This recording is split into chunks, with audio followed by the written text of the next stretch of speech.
Yo, what's up, ladies and gentlemen? This is Jefferson speaking, and today let's talk about memory parking. First, a little bit of context. In China, we usually don't get a large garage right beside where we live. We usually park in an underground parking lot, which can be a puzzle because it's so big.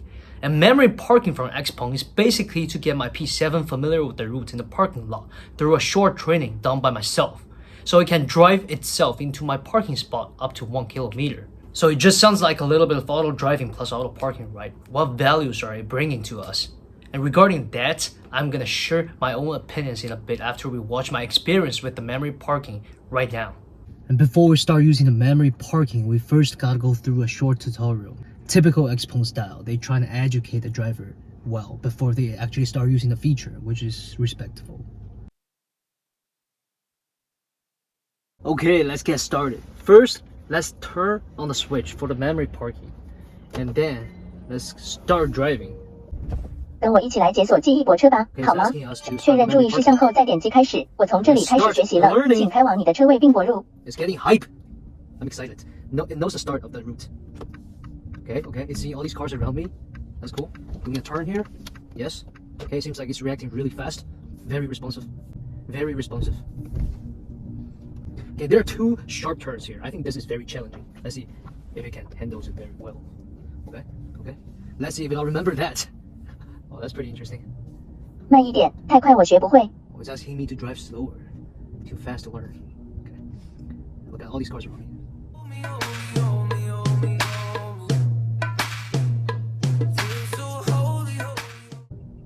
I realized one thing. I haven't been driving on my lane. Here is another P7 right here blocking my way. Obstacle brought by my bro. Okay, now we have arrived at our parking spot, but in order to park into it, it's kind of like we gotta go through it first. We gotta go forward a little bit. 请倒入你的车位。 It's asking me to reverse park into my spot, which is what I'm doing now.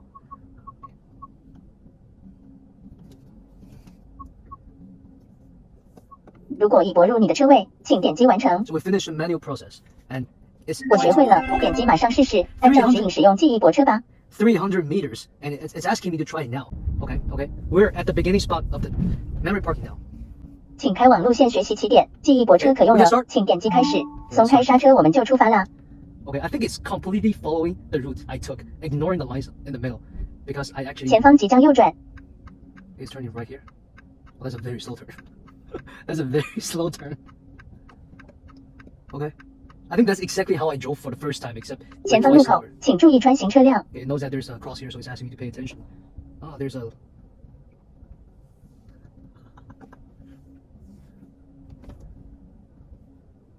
请注意前方来车。 Okay, it thinks there's a car in front of me, so it's asking me to pay attention. And this is very challenging. I'll be very surprised and impressed if it does work for these two sharp turns. 前方即将左转。 Okay, it did for the first time. It successfully passed the first turn. Okay, now. 前方即将右转。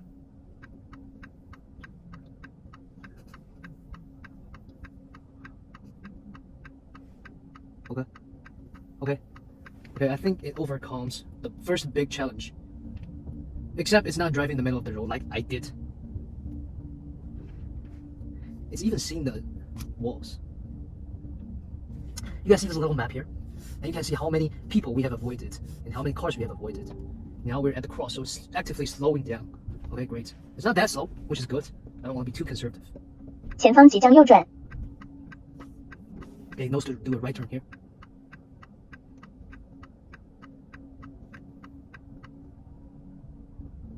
注意周围环境。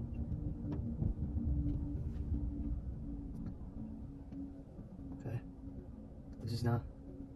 Okay, there's a little P7 parking right here, blocking us.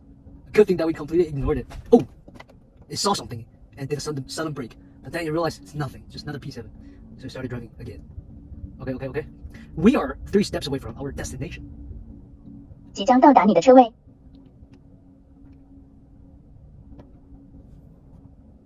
即将泊入你的车位，正在调整位置。 It's activating the. 泊车开始，请注意周围环境安全。 Everything's automated. Everything is automated. Okay, I think it's gonna have trouble driving in there. It's challenging itself. It's testing a limit. Of course, one turn doesn't work, so let's try again.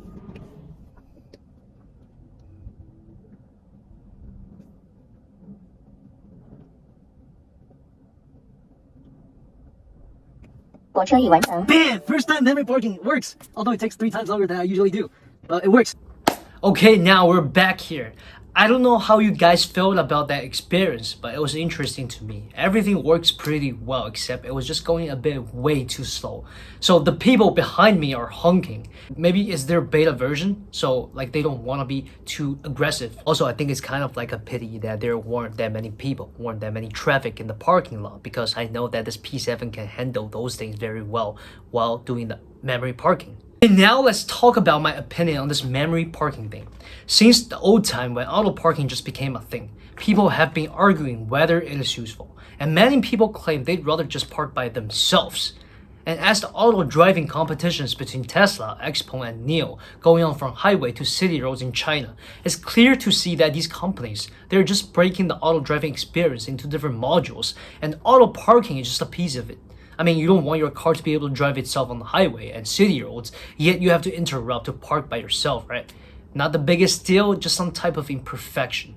Back to now, why did Xpeng break down and merge the auto driving experience module in such a way to come up with a solution called memory parking? So I'm going to talk about it from different perspectives.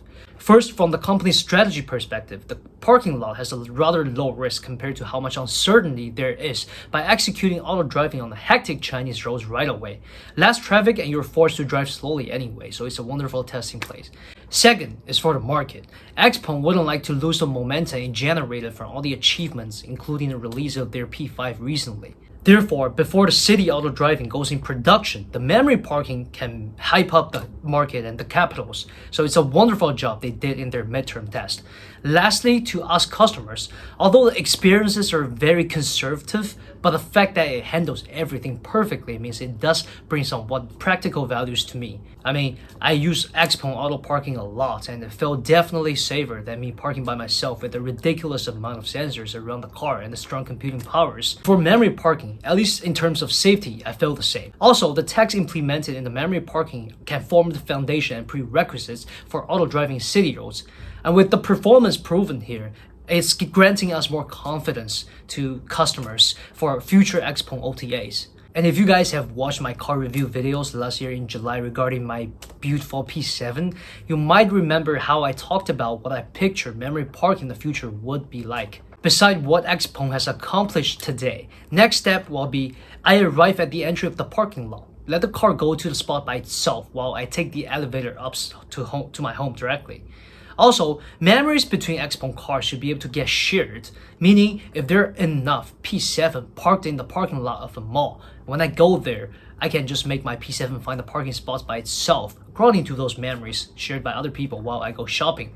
And that's going to save me at least half an hour, and that's on real value. As a customer, I'm happy to see Xpeng's constant progress, so I can be proud of my purchase decisions while objectively speaking out of my compliments for them to you guys right now. And here are some high-level problems that I foresee in the future regarding the memory parking. And they are under the assumption that I don't have to be in the car when it auto parks. First is the responsibility of the accidents. As much as I trust Xpeng's technology, it's not 100% possible to avoid accidents. So in that case, who should be responsible? Second is the memory management. If I have multiple parking spots or if I'm using other people's parking spots shared by the memories, how would they manage flows? Third, I'm gonna need to be able to monitor my car's parking progress remotely, so better let me see the views from those cameras around the cars. And here's an extra idea for them. Since Tesla can summon their car in the parking lot, if Xpeng does that in collaboration with its memory parking right now, it will be a gorgeous experience, as if I do have a personal driver. Also, another thing is that if Xpeng can draw a map in the parking lot and memorize it for future use, is there any more space for imagination here? I don't know. At least in China, Gaode's high-precision map pretty much covers everywhere. But what about Xpeng's export plan to Norway? There, I'm sure there's no such Gaode map supporting the whole process, right? Anyway, let me draw a conclusion here. The boss of these companies out there, they're not stupid. They're clear about their goals and sure about how they should break down their strategies to reach those goals. Someone builds the battery swapping station and someone builds the supercharging station. After all, they're just playing a big game in multiple steps. As an EV fan and a customer, I don't think we need to constantly question, laugh, or even mock at the point of each step they took. and end up finding out that we're just being very close-minded and trapped in a little box that we give ourselves.